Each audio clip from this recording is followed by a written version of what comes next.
It's Olumix Productions. Ọlọ́run mi, wash away my sin. Ẹ̀jẹ̀ yìí pọ̀,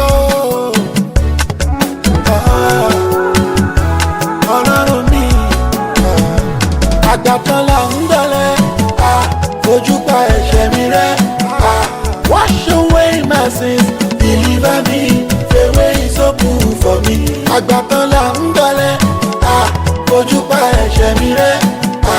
Wash away my sins, wash away my sins. Wọ́n ní ìṣẹ́fà mọ̀ ṣẹ́fà, wọ́n ní ìrẹ̀lẹ̀ oníṣègùn mọ̀ lọ. Wọ́n ní ìkéwú mo kéwú tán mo wá ń wá sán. Mo kéwú tán mo wá ń wo fò kiri. Bàbá